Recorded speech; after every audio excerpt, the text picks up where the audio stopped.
Dear students, good evening. मैं पीयूष कुमार त्रिपाठी स्वागत करता हूं आप सभी का अपने YouTube channel SCS EDU point पर। जैसा कि आप सभी लोगों को याद होगा, इस समय हम लोग ऑर्गेनिक केमिस्ट्री में अभिक्रियाओं के कुछ प्रमुख पैटर्न का अध्ययन कर रहे हैं, जिसमें कल की सबसे इम्पॉर्टेंट क्लास मैंने आपको बताया C तथा N के बंध पर जल का योग अर्थात जल अपघटन और PCl5 की क्रिया का पैटर्न। ठीक है, वहाँ मैंने आपको कहा था कि आप 2 रिएक्शन पढ़ेंगे, आपको कम से कम 20 रिएक्शन तैयार होंगे। तो आशा करता हूँ आपने उस क्लास को ज़रूर पढ़ लिया होगा। आज पैटर्न की हमारी आखिरी क्लास है। कल से हम लोग सेट सॉल्व करना प्रारंभ करेंगे, तो आप देखेंगे कि हमारे पैटर्न का वहाँ पर कितना बड़ा फ़ायदा हमको मिलने वाला होगा। तो चलिए आइए आप लोग ध्यान दीजिएगा। यहाँ पे आपको देखने को क्या मिल रहा है कि सबसे पहली चीज़, आज हम लोग कक्षा 12 सिलेबस के जो कार्बनिक रसायन के चैप्टर हैं उनके यौगिकों का आपस में अंतः संबंध देखेंगे। याद रखिएगा, उनके यौगिकों का आपस में अंतः संबंध देखेंगे, तो ये बात को आप ध्यान में रख लीजिएगा। और ये जो हमारा अंतः संबंध है ये 2 कॉलम में आधारित रहेगा, अर्थात 2 भागों पे आधारित रहेगा। एक एल्किल हैलाइड पे एक एल्किल ग्रुप पे एल्किल और एक एरिल ग्रुप पे। तो एल्किल में हम लोग R देखेंगे और एरिल में हम लोग C6H5 देखेंगे। ठीक है, तो आइए ज़रा हम लोग देखते हैं कि हमारे चैप्टर्स में कौन कौन से चैप्टर हैं, अर्थात कौन कौन से भाग हैं। तो सबसे पहला आपका सिलेबस में आता है हेलो एल्केन।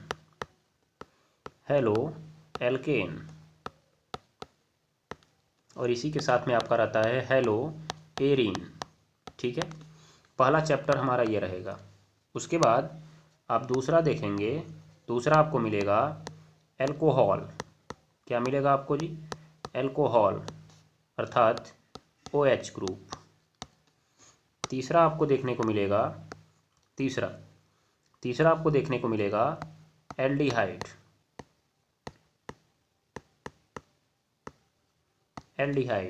उसके बाद आपको देखने को मिलेगा कीटोन।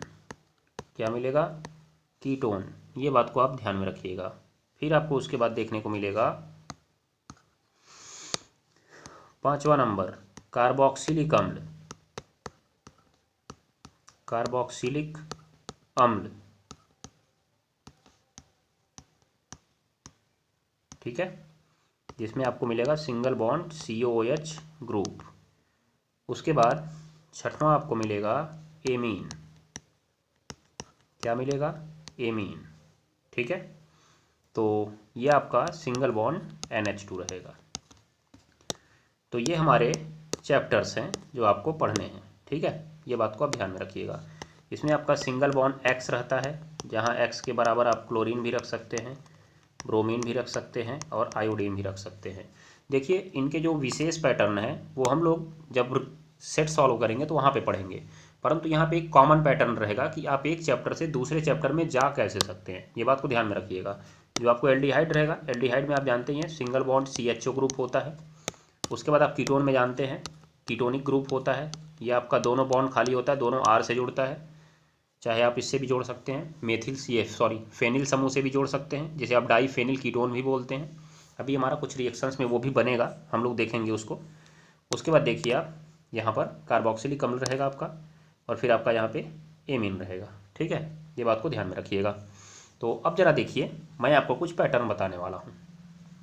सबसे पहले तो मैं आपको बता दूँ कि आपके चैप्टर्स में ये जो यौगिक हैं इनके कॉमन कंपाउंड आपको क्या क्या मिलने वाले हैं, अर्थात इनके साधारण यौगिक आपको क्या क्या मिलने वाले हैं। तो देखिए, पहला ग्रुप आपको मिलेगा इसमें एल्किल हैलाइड का। किसका मिलेगा जी? एल्किल हैलाइड का मिलेगा, जिसे आप कहने वाले हैं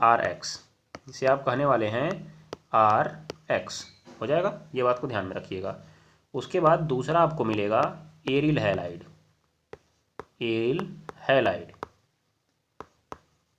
जिसमें आपको मिलेगा C6H5X। ठीक है, ये बात को ध्यान में रखिएगा। इसे आप लोग उदाहरण के रूप में देखेंगे तो यहाँ पे आपका मिलता है C6H5Cl, जैसे क्लोरोबेंजीन, और यहाँ पे आपका C2H5Cl मिलता है आपको नॉर्मली, जिसे आप बोलते हैं एथिल क्लोराइड। ठीक है, ये बात को ध्यान में रखिएगा आप लोग। उसके बाद आगे चलिए आप, अगला देखिए, अगला चैप्टर का। जब आप एल्कोहल पे जाएंगे तो एल्कोहल में आपको एक दिखेगा एल्कोहल, जिसे आप एल्किल एल्कोहल भी कह सकते हैं। एल्किल एल्कोहल, कोई गलती नहीं है, आप कह सकते हैं इसको। वैसे इसी का साधारण नाम ही एल्कोहल होता है। आप इसका कॉमन फार्मूला लिखेंगे ROH, और अगर आपको एक विशेष फार्मूला लेना होता है तो आप इसमें एग्जाम्पल लेते हैं C2H5OH। देखिए, मैं ये नहीं कह रहा हूँ कि केवल यही होता है, होते हैं आपके 3 कार्बन वाले 4 कार्बन वाले भी होते हैं, लेकिन अगर आपको एल्कोहल का रिएक्शन पूछ रहा है तो आप C2H5OH का रिएक्शन लिख दीजिए, कोई गलती नहीं है, याद रखिएगा आप लोग। उसके बाद आपसे इसमें एक आएगा कॉमन फिनॉल। क्या आएगा? फिनॉल आएगा, हो जाएगा। तो जब भी आपका फिनॉल आ जाएगा तो फिनॉल में आप क्या करेंगे? फिनॉल में आप देखेंगे आपको पढ़ने को मिलेगा C6H5OH। C6H5OH ये सबसे छोटा फिनॉल है, ये आपको पढ़ने को मिलेगा। उसके बाद आप चलेंगे एल्डिहाइड में। तो एल्डिहाइड में भी आपके 2 ग्रुप होंगे, एक आपका एल्किल ग्रुप का होगा जिसे आप एल्डिहाइड ही बोल सकते हैं, तो जिसमें आपका आएगा RCHO। अब इसमें आपको सिंपल अगर यौगिक कोई लेना है, कंपाउंड लेना है, तो आप लेते हैं CH3CHO। फिर आपका जो है बेंजल्डिहाइड आएगा, बेंजल्डिहाइड। ये जो आपका बेंजल्डिहाइड आएगा, बेंजल्डिहाइड में आप देखेंगे कि इसमें मिलेगा आपको C6H5CHO, हो जाएगा, ये आपको मिल जाएगा। तो इसका नाम है बेंजल्डिहाइड। फिर आप चलिए अगले में, देखिए इसमें कीटोन में आपको कीटोन ही बोला जाता है, कीटोन, जिसका आप फॉर्मूला लिखते हैं RCOR। ठीक है, अगर इसका एक साधारण फार्मूला लेना है तो आप लेंगे CH3COCH3, जिसे आप बोलेंगे एसीटोन। क्या बोलेंगे? एसीटोन, हो जाएगा ना, याद रखिएगा आप लोग। उसके बाद अगला, इसमें आपको इसमें कुछ नहीं मिलता है आपको, लेकिन मैं आपको उदाहरण बता देता हूँ। एक देखिए आपको मिलेगा ये जो वाला CH3 C double bond C6H5, जिसे आप बोलते हैं methyl phenyl ketone. Methyl phenyl ketone, याद रखिएगा, मेथिल फेनिल कीटोन। और इसी को एनिसोल भी बोलते हैं, मैं थोड़ा सा डाउट में हूँ, एनिसोल इसी को बोलते हैं। अभी हम लोग जब कंफर्म कर लेंगे रिएक्शन में तो आपको मैं कंफर्म बता दूंगा, फिलहाल अभी आप इसका यह नाम याद रखिएगा, एनिसोल करके। ठीक है, ये बात को ध्यान में रखिए। हाँ, तो ध्यान दीजिएगा, इसे एनिसोल नहीं कहा जाता है, ये ध्यान में रखिएगा। एनिसोल आपका होता है मेथॉक्सी बेंजीन, मेथॉक्सी बेंजीन, ये बात को आप कंफर्म कर लीजिएगा, ध्यान में रखिएगा इस बात को। ठीक है, चलिए इसको हम बोलते हैं एसीटोफिनोन, एसीटोफिनोन बोलते हैं, एसीटोफिनोन, याद रख लीजिएगा इसका नाम एसीटोफिनोन होता है। ठीक है, अब बाकी अगर उसका याद रखेंगे तो C6H5OCH3 होता है, ये एनिसोल होता है। ठीक, चलिए थोड़ा आगे बढ़ते हैं हम लोग, अगले वाले पे चलते हैं, अगले हिस्से पे। यहाँ पे देखिए कार्बोक्सिलिक अम्ल में आपको 2 मिलेगा, एक तो सिंपल मिलेगा जो RCOOH है। अगर आपको इसका एक विशेष कंपाउंड लेना है तो आप लेंगे CH3COOH, जिसे आप एसिटिक अम्ल का भी नाम देते हैं, आप नाम में इसको लिख सकते हैं। उसके बाद आपका यहाँ पे दिख रहा होगा बेंजोइक अम्ल, ये रहेगा C6H5COOH, बेंजोइक अम्ल रहेगा। ठीक है, लास्ट में आप आएंगे, इसमें आपको मिलेगा एल्किल एमीन, एल्किल एमीन। ठीक है, एल्किल एमीन, जिसका फॉर्मूला होगा RNH2, और अगर आपको लेना है तो आप लेंगे C2H5NH2, आप लेंगे C2H5NH2, हो जाएगा, ये बात को ध्यान में रखिएगा। उसके बाद आपका जब आगे जाएंगे तो इसमें मिलेगा एनिलीन। क्या मिलेगा? एनिलीन। ठीक है, चलिए तो एनिलीन है, एनिलीन का आपका C6H5NH2 होता है। तो आपने इतने फार्मूलों को देख लिया, ये आपके चैप्टर्स कंपाउंड हैं जो मेनली आपको मिलने वाले हैं। इन्हीं का आपको रासायनिक गुण पढ़ना होगा, इन्हीं की रासायनिक क्रियाएं आपको पढ़नी होंगी, और इन्हीं में इंटरचेंज भी आपको देखने को मिलेगा, मतलब एक यौगिक से दूसरे यौगिक में आपको बदलने को बोला जाएगा। जैसे मान लीजिए कि आपसे बोल दिया कि आप बनाइए एथिल एमीन से एसिटल्डिहाइड, ठीक है, तो आपको ये चीज़ बनाने को बोल दिया गया, तो आप कैसे बनाएंगे? आपको बोल दिया कि बनाइए एथिलेमिन से कार्बोक्सिलिक अम्ल बनाइए आप, मतलब एसिटिक अम्ल बनाइए, तो कैसे बनाएंगे आप, मतलब ये चीज़ आप किस हिसाब से करेंगे। तो मैं आपको एक ऐसा पैटर्न बताने वाला हूँ कि आपको चाहे जो कंपाउंड इसमें दिया जाएगा आप उस एक रिएक्शन के माध्यम से उसे बना सकते हैं। ठीक है, सबसे पहला मैं आपको बता देता हूँ कि जो हमने सबसे पहली क्लास में इसमें पढ़ा था एल्केन, क्या पढ़ा था हमने, एल्केन। ध्यान दीजिएगा आप लोग, जो हमने सबसे पहली क्लास में पढ़ा था एल्केन, ये एल्केन एक सदाबहार यौगिक है, अर्थात एल्केन से आप कहीं भी जा सकते हैं, एल्केन से आप कहीं भी जा सकते हैं, ये याद रखिएगा।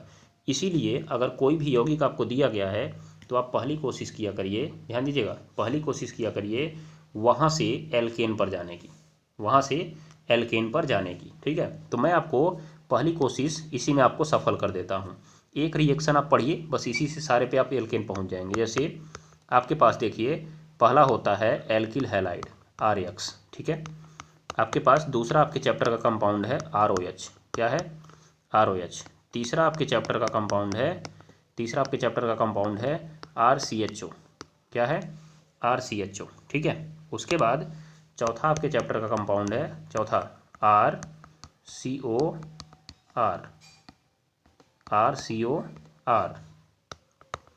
पांचवा आपके चैप्टर का कंपाउंड है RCOOH, ठीक है। उसके बाद छठवां आपके चैप्टर का कंपाउंड है, छठवां आपके चैप्टर का कंपाउंड है क्या चीज़ बताएंगे आप, आपके चैप्टर का छठवां कंपाउंड है RNH2 एल्किलेमीन, ठीक। चलिए, तो हम यहाँ पे सबसे पहले आपको बताते हैं कि आपके पास चाहे जो भी आपके चैप्टर्स, मतलब क्लास 12 चैप्टर्स का कंपाउंड हो, क्लास 12 चैप्टर का आपके पास जो भी कंपाउंड हो, आप तुरंत उसका अपचयन करा दीजिए। क्या करा दीजिए, अपचयन। क्या करा दीजिए आप, अपचयन करा दीजिए, ठीक है। ये बात को आप ध्यान में रखिएगा, अपचयन करा दीजिए, सबका अपचयन करा दीजिए, सबका अपचयन करा दीजिए, आंख बंद करके अपचयन करा दीजिए। वो भी किसकी उपस्थिति में आप कराएंगे, यहाँ देख लीजिए, लाल फास्फोरस ऑब्लिक HI, लाल फास्फोरस ऑब्लिक HI। बस एक रिएक्शन पकड़िए, सब बन जाएगा आपका, लाल फास्फोरस ऑब्लिक HI, लाल फास्फोरस ऑब्लिक HI, ठीक है। अब मैं इसे कंप्लीट करता हूँ, तब दूसरी स्लाइड पे चलता हूँ, ले चलता हूँ आपको। अब देखिए क्या होगा इस रिएक्शन में। जैसे ही ये होता है यहाँ पे रिएक्शन, मैं आपको अलग पेन लेके दिखाता हूँ। यहाँ से ये आपका यक्स निकल जाता है बाहर और उसकी जगह पे आ जाता है H, ये हो गया आपका RH, जो कि एक एल्केन है, क्या है, एल्केन है। बाकी आपका बाहर क्या निकला, HX, उससे आपसे कोई मतलब होना नहीं चाहिए क्या बाहर निकला है।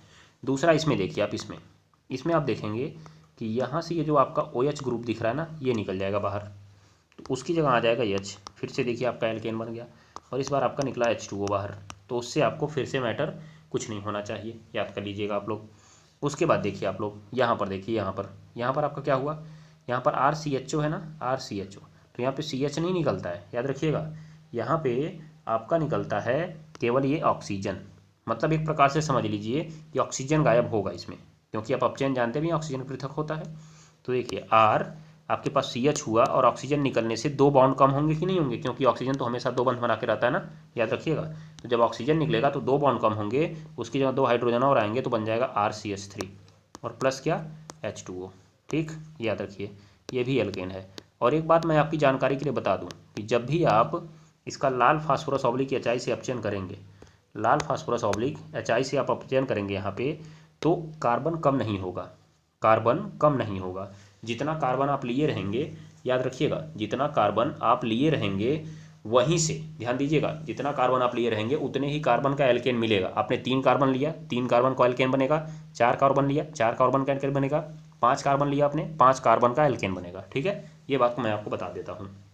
उसके बाद अगला देखिए, इसमें इसका भी आप कराइए अपचयन, इसका भी आप कराइए अपचयन, ठीक है, इसका भी आप कराइए अपचयन, इसका भी आप कराइए अपचयन, याद रखिएगा, सबका याद रखिए। एक मिनट, मैं जरा इसकी बात अलग से करूँगा। इसका अपचयन नहीं कराएंगे आप, इसका अपचयन नहीं कराएंगे आप, देखिए। उसके बाद सबका अपचयन वही लाल फास्फोरस ऑब्लिक HI के द्वारा होगा, इसका भी वही लाल फास्फोरस ऑब्लिक HI के द्वारा होगा, ठीक है, याद रखिएगा। अब उसके बाद आप यहाँ पे कर क्या सकते हैं, आपका काम क्या होगा इसके आगे, अब वही कहानी जो मैंने आपसे कहा, क्या करेंगे आप, देखिए इसकी ऑक्सीजन को हटाइए, इसके ऑक्सीजन को हटा दीजिए और जोड़ दीजिए आप हाइड्रोजन। इसके ऑक्सीजन को हटा के आप जोड़ दीजिए हाइड्रोजन, तो R, उससे 2 हाइड्रोजन जुड़ जाएंगे CH2R। ये भी एक एल्केन है। क्या है? एल्केन। देखिए आपने जितने कार्बन लिए, मान लीजिए यहाँ कुछ कार्बन था, यहाँ कुछ कार्बन था, बीच में एक कार्बन था, उतना ही कार्बन यहाँ आपको मिला, एल्केन। उसके बाद ये आपका कीटोन है ना, कीटोन, याद रखिएगा। सबका लाल फास्फोरस ऑब्लिक HI से अपचयन कराइए और एल्केन पर पहुँच जाइए फटाफट, याद रखिएगा। चलिए फिर RCOH का देखेंगे आप लोग। RCOH का, ये दोनों ऑक्सीजन निकल के भाग जाएंगे, आपका बचेगा क्या? RCH3। क्या बचेगा? RCH3। मतलब ये भी बना लेगा आपका एल्केन, हो जाएगा। इसका देखिए 6 नंबर, इसमें आपको थोड़ा सा ध्यान रखना पड़ेगा। क्या ध्यान रखना पड़ेगा मैं बताता हूँ आपको। आप इसमें सर्वप्रथम इसकी क्रिया करा दीजिएगा HNO2 से। किससे करा देंगे आप? HNO2 से। जैसे ही आप HNO2 से इसकी क्रिया कराएंगे, तुरंत ही यहाँ से बन जाएगा एल्कोहल। क्या बन जाएगा? एल्कोहल। फिर आप इसका लाल फास्फोरस ऑब्लिक HI से अपचयन करा दीजिएगा। लाल फास्फोरस ऑब्लिक HI से इसका अपचयन करा दीजिएगा, फिर आप पहुंच जाएंगे एल्केन पर। तो मैंने बता दिया आपको कि एल्केन अगर बनाना है तो आप किसी भी यौगिक का लाल फास्फोरस ऑब्लिक HI करा दीजिए, एमीन को छोड़कर। एमीन का पहले आप HNO2 कराइए, आप एल्कोहल पा जाएंगे। एल्कोहल पाने के बाद आप लाल फास्फोरस ऑब्लिक HI करा दीजिए, आप पा जाएंगे एल्केन। ठीक है। अब जब आप एल्केन पा गए तो मैं दिखाता हूँ कि आप एल्केन से किसी भी चैप्टर्स के यौगिक पर कैसे पहुँच सकते हैं। एल्केन से आप किसी भी चैप्टर्स के यौगिक पर कैसे पहुँच सकते हैं। तो आपको तो मालूम ही होना चाहिए कि अगर आपको एल्केन से किसी भी चैप्टर के यौगिक पे जाना है तो आपको उसकी क्रिया करानी पड़ेगी। तो ये आपका हो गया एल्केन। अब हम चलते हैं ज़रा इन 5 चैप्टर्स में क्या क्या अंतर संबंध है इसको देख लेते हैं। याद रखिएगा, इन 5 चैप्टर्स में क्या क्या अंतर संबंध है हम उसको देख लेते हैं। आइए ज़रा देखिए, मैं 5 चैप्टर्स के रिएक्शन को एक बार लिख लेता हूँ, मतलब 5 चैप्टर्स के कंपाउंड को। देखिए पहला आपका कंपाउंड है RX। ठीक है। अब मैं RX से जाना चाहता था ROH पर, एल्कोहल पर। फिर मैं ROH से जाना चाहता था RCHO पर, इस पर RCHO पर। मैं RCHO से जाना चाहता था RCOH पर, RCOH पर। फिर मैं RCOH से जाना चाहता था, ध्यान दीजिएगा 4 हो गए ना आपके। RCOH से मैं जाना चाहता था RNH2 पर। ये हमारे कंपाउंड फ्लो हैं। अब देखिए ज़रा, मैं एक एक चीज़ लिखूंगा और आप आराम से कराते चले जाएंगे। देखिए इसकी क्रिया करा दीजिएगा आप। यहाँ पे मैं पेन चेंज कर लेता हूँ जिससे आपको स्पष्ट दिखता जाए क्या क्या आपको कराना है। इस रिएक्शन को लिख लीजिए, फिर मैं आपको इसका लाभ बताऊँगा क्या होगा। इसकी क्रिया आप करा दीजिए जली के OH, तीर के ऊपर आप जली के OH लिखिए, आप पहुँच जाएंगे एल्किल हैलाइड से एल्कोहल पे। ठीक है, एल्किल हैलाइड से आप पहुँच जाएंगे एल्कोहल पे। ये बात को आप जरूर ध्यान में रखिएगा। ठीक। उसके बाद आप क्या करेंगे? उसके बाद आप क्या करेंगे?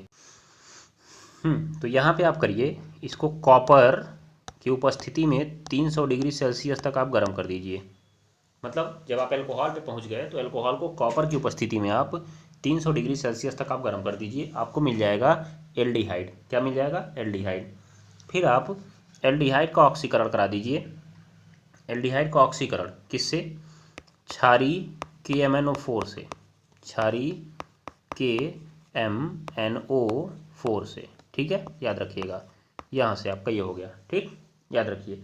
चाहे आप अम्लीय K2Cr2O7 भी ले सकते हैं, कुछ भी ले सकते हैं। और मैं आपको एक बात और बता दूं कि यहाँ से अगर आप एल्कोहल से सीधे जाना चाहते हैं कार्बोक्सिलिक अम्ल पर, तो भी आपके पास एक ऑप्शन है। क्या लिखेंगे आप? देखिएगा यहाँ पे आप डायरेक्ट इसका क्षारी KMnO4 करा दीजिए। इसीलिए आपने देखा होगा कि एल्कोहल के ऑक्सीकरण से पहले एल्डिहाइड बनता है, फिर कार्बोक्सिलिक अम्ल बनता है, परंतु मैंने यहाँ पे कुछ और ऑक्सीकारक लिया है, याद रखिएगा। ठीक है, ध्यान दीजिएगा आप लोग इस बात को। तो यहाँ पे आपका बना क्षारीय, ध्यान दीजिएगा, क्षारीय KMnO4 डायरेक्ट लगाइए और डायरेक्ट आप कार्बोक्सिलिक अम्ल पा जाएंगे। मतलब क्षारीय KMnO4 उसको एल्डिहाइड में न बदलकर डायरेक्ट कार्बोक्सिलिक अम्ल में ही बदल देता है। ध्यान दीजिएगा आप लोग इस बात को। चलिए उसके बाद अगर आप जाना चाहते थे, कहाँ से? आप जाना चाहते थे कार्बोक्सिलिक अम्ल से एमीन पर। कार्बोक्सिलिक अम्ल से आप एमीन पर जाना चाहते थे। मैं रिएक्शन को थोड़ा सा बड़ा करता हूँ। ठीक है, ध्यान दीजिएगा आप। यहाँ से ये लाइन को मैं थोड़ा सा बड़ा करता हूँ क्योंकि कुछ लिखना है मुझे।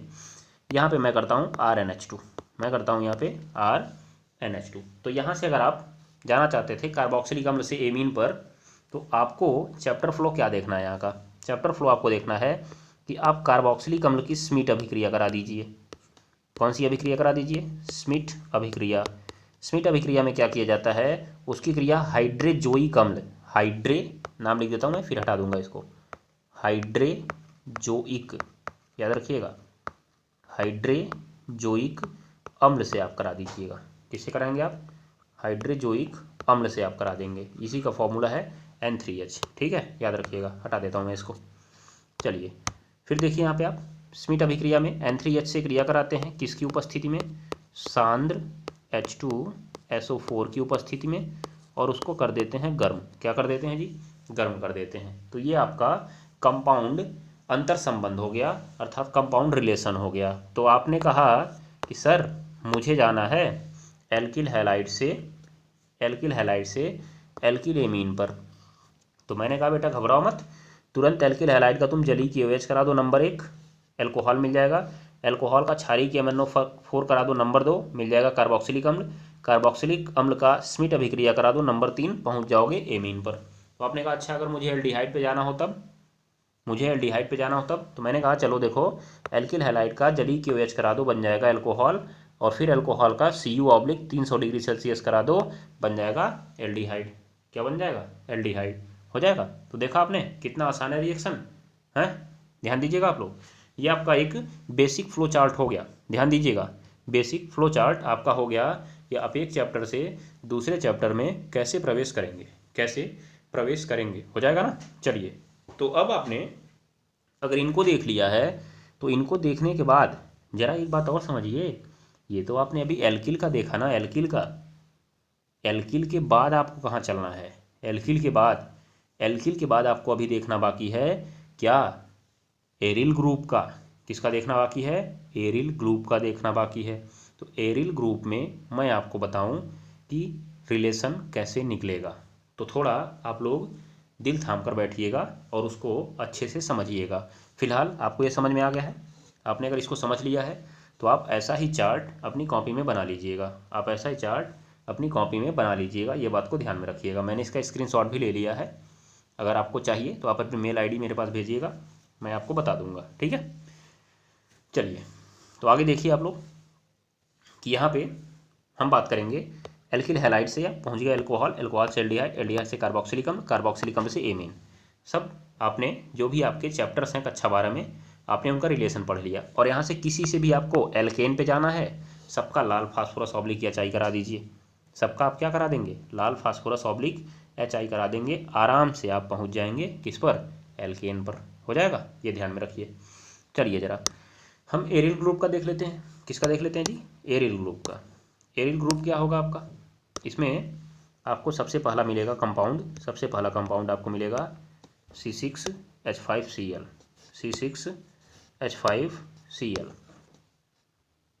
तो देखिए ज़रा,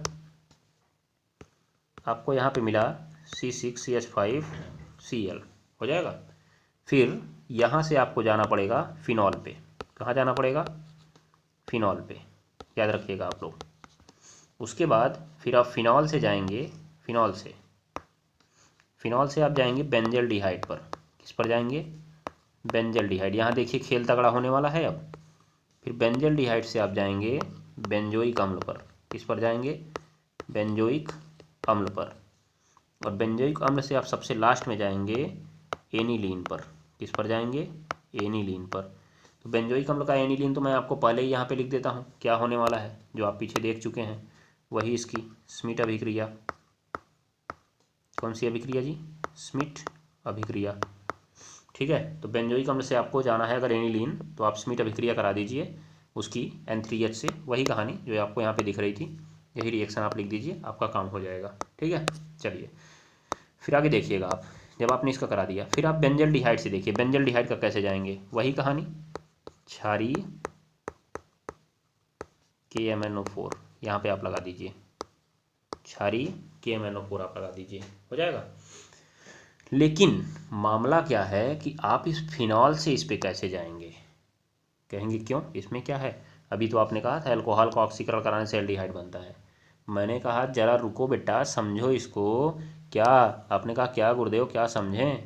समझने को क्या रखा है? मैंने कहा जरा देखो, इसमें C6H5 है और फिर OH है। इसमें C6H5 के बाद एक कार्बन एक्स्ट्रा जुड़ा हुआ है। क्या आपने देखा यहाँ पे कोई कार्बन है क्या आपके पास? कोई कार्बन नहीं बचा हुआ है। ये बात को थोड़ा अपनी खोपड़ी में घुसाइए, है क्या कार्बन? नहीं है। तो हमारी जो प्रक्रिया होगी वो किस पर होगी कि हम उसमें एक कार्बन लेकर आएँ। क्या लेकर आएँ? कार्बन लेकर आएँ। ये बात को आप ध्यान में रखेंगे। तो दिखा आपको क्या हुआ इसमें कि फिनॉल से जब आप जा रहे थे बेंजल्डिहाइड पे, तो आपके साथ दुविधा क्या थी? दुविधा आपके साथ क्या थी कि आपको यहाँ पे कार्बन ले आना था, जो कि था नहीं। तो आपने कहा गुरुदेव डरते क्यों हैं, हमारे पास रीमर टिमैन अभिक्रिया नहीं है क्या? रीमर टिमैन अभिक्रिया जिसमें फिनॉल से सैलिसिलडिहाइड बनता है। क्या बनता है? फिनॉल से सैलिसिलडिहाइड बनता है, और सैलिसिलडिहाइड का हम OH हटा देंगे तो पहुँच जाएंगे हम बेंजल्डिहाइड पर। कहाँ पहुँच जाएंगे? बेंजल्डिहाइड पर। ये बात को आप ध्यान में रखिएगा। तो क्या निष्कर्ष निकला? फिनॉल से जब आप सैलिसिलडिहाइड बना लेंगे, किस अभिक्रिया के द्वारा? रीमर टिमैन अभिक्रिया के द्वारा, तो आप पहुँच जाएंगे किस पर? सैलिसिलडिहाइड पर। और सैलिसिलडिहाइड का जो OH ग्रुप है आप उसको हटा देंगे ना, तो आप पहुँच जाएंगे किस पर? बेंजल्डिहाइड पर। ठीक है, ये ध्यान में रखिएगा।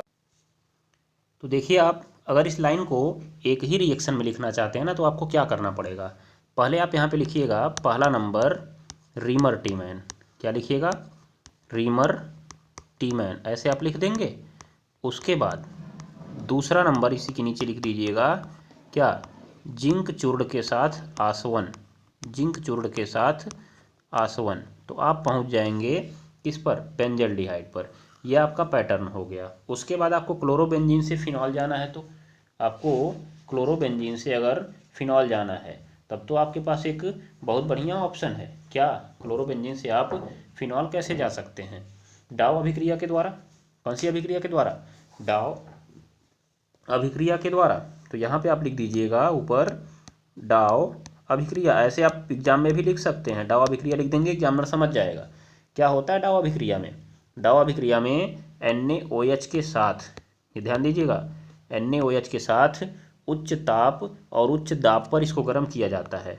उच्च ताप और उच्च दाब पर इसको गर्म किया जाता है। कितना होता है ये आपको जानने की ज़रूरत नहीं है, बस आप ये लिख लीजिएगा।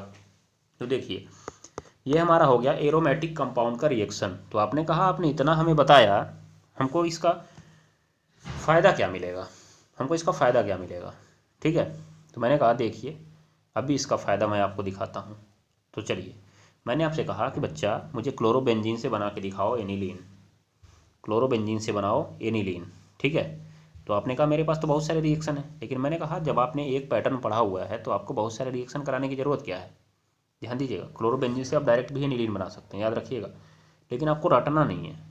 याद रखिए, अगर आपको नाम का रिएक्शन पूछा गया ना, मतलब इसके साथ ऐसा कराने पर क्या होता है, तभी आप उसको बताइए, अन्यथा आप इस रिएक्शन को रटिए मत। एक पैटर्न आप पकड़िए, यहाँ से ऐसे ऐसे जाएगा, ऐसे आएगा, ऐसे आएगा, ये आप बना लीजिए इसी से। ठीक है, ये बात को ध्यान में रखिएगा।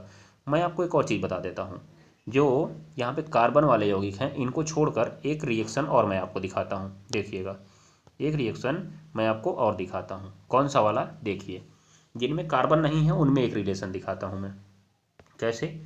ये आपके पास आया क्लोरोबेंजीन, ये आपके पास आया क्लोरोबेंजीन, और क्लोरोबेंजीन के बाद आपके पास आया कौन? फिनॉल। कौन आया आपके पास? फिनॉल आया। और फिनॉल के बाद आपके पास आया एनिलीन। कौन आया? एनिलीन। तो ये आपके तीन ऐसे कंपाउंड हो गए जिनसे, याद रखिएगा, तीन ऐसे कंपाउंड हो गए जिनमें आप रिलेशन बता सकते हैं। तो इनमें आप रिलेशन बताना चाहते हैं तो क्या करेंगे आप? देखिए ज़रा, मैं आपको दिखाऊं। आप अगर इनमें रिलेशन बताना चाहते हैं तो सबसे पहला आप इसका डाव अभिक्रिया करा दीजिए। क्या कराइए? डाव अभिक्रिया। अभी मैंने पीछे लिखा इसमें किससे होता है, तो आप इसका डाव अभिक्रिया कराइए। क्लोरोबेंजीन से आप पहुंचेंगे फिनॉल पे, और फिनॉल की करा दीजिए बचरर अभिक्रिया। कौन सी अभिक्रिया जी? बचरर अभिक्रिया। बचरर अभिक्रिया। इस बचरर अभिक्रिया से आप सीधे सीधे पहुंच जाएंगे कहाँ पर? बचरर अभिक्रिया से आप सीधे पहुंचेंगे एनिलीन पर। बचरर अभिक्रिया में होता क्या है मैं आपको बता देता हूँ। देखिए, सोडियम बाईसल्फाइड NaHSO3 ऑब्लिक अमोनिया के साथ, ऑब्लिक अमोनिया के साथ इसको गर्म किया जाता है। कितने डिग्री पर? 150 डिग्री सेल्सियस पर। तो ये आपका नेम रिएक्शन भी हो गया कि बचरर अभिक्रिया क्या है, फिनॉल को सोडियम बाइसल्फाइड ऑब्लिक NH3 के साथ 150 डिग्री सेल्सियस पर गर्म करने पर क्या बनता है? आपका बनता है एनिलीन। ठीक है, ये बात को आप ध्यान में रखिएगा। चलिए, उसके बाद एक और ऑप्शन मैं आपको बताऊं कि यहाँ से आपको इन तीनों में रिलेशन तो पता चल गया। अब आप इससे इसको बदलना चाहते हैं, इससे इसको बदलना चाहते हैं, आराम से बदल लीजिए। ठीक है, क्लोरोबेंजीन से एनिलीन भी होता है, लेकिन मैं वो आपको नहीं बताने वाला हूँ, आपको रटवाऊंगा नहीं मैं। आप एक रिएक्शन पढ़िए, एक से कई ठो बनाइए। आपसे फिनॉल से एनिलीन पूछा गया, फिनॉल से एनिलीन बचरर अभिक्रिया लगा दीजिए, बन जाएगा। आपको क्लोरोबेंजीन से एनिलीन पूछा गया तो क्लोरोबेंजीन से डाउ अभिक्रिया लगा के फिनॉल बनाइए, फिनॉल की बचरर अभिक्रिया करके एनिलीन बना दीजिए, हो जाएगा। ये आपका पैटर्न हो जाएगा। तो ये आपने देखा कि कैसे एलिफैटिक यौगिक और एरोमेटिक यौगिक आपस में संबंधित हैं। एक चीज़ मैं आपको और दिखाता हूँ। क्या? आपका एक यौगिक आता है बेंजील अल्कोहल, बेंजील अल्कोहल, जो आपके चैप्टर्स में नहीं है परंतु रिएक्शन के लिए ये बहुत ज़्यादा इंपॉर्टेंट यौगिक है, याद रखिएगा। बेंजील अल्कोहल, तो बेंजील अल्कोहल का मैं जरा आपको फॉर्मूला बता दूं। बेंजील अल्कोहल का फॉर्मूला होता है C6H5CH2 और OH, CH2 और OH, याद रखिएगा। इससे आप बना सकते हैं तुरंत बेंजल्डिहाइड। क्या बना सकते हैं आप? बेंजल्डिहाइड, याद रखिएगा। और फिर बेंजल्डिहाइड से आप बना सकते हैं बेंजोइक अम्ल, बेंजोइक अम्ल। ये बात को आप ध्यान में रखेंगे। तो इसका कैसे बनता है? इसमें वही कहानी, कॉपर के साथ 300 डिग्री सेल्सियस पर आप इसको गर्म करिए, बन जाएगा आपका, ऑक्सीकरण होगा इसका।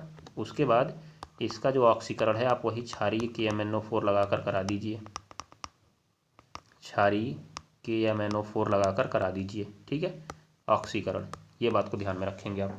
तो ये आप पहुंच गए बेंजील अल्कोहल से बेंजल्डिहाइड, बेंजल्डिहाइड से आप बेंजोइक अम्ल अर्थात कार्बोक्सिलिक अम्ल पर। तो ये आपका चैप्टर फ्लो हो गया। तो आपके चैप्टर से रिलेशन हो गए, अंतर संबंध हो गए। आप इनको जरूर 1-2 पेज में लिख लीजिए और पेपर जाते टाइम इसको जरूर पढ़कर जाइएगा। ये कैप्सूल आपके बड़े काम का रहेगा, याद रखिएगा। मात्र 2 मिनट के अंदर आराम करेगा आपको, काफ़ी तगड़ा कैप्सूल है ये। ठीक है, उसके बाद मैं आपको एक और बात बताता हूँ। देखिए, कभी कभी हमें ऐसे कंपाउंड पूछ लिए जाते हैं कि भैया देखो कि तुमको 2 कार्बन वाला एक यौगिक दिया जा रहा है, तुम मुझे 3 कार्बन वाला यौगिक बना के दो, तुम मुझे 3 कार्बन वाला यौगिक बना के दो। ठीक है, या तुमको 3 कार्बन वाला यौगिक दे दिया जा रहा है और तुम मुझे 2 कार्बन वाला यौगिक बना के दो। ठीक है, मतलब आपसे 2 प्रकार के रिलेशन पूछे जा सकते हैं कि पहला, जब कार्बन की श्रृंखला बढ़ानी हो, जब कार्बन की श्रृंखला बढ़ानी हो। ठीक है, ये ध्यान में रखिएगा आप।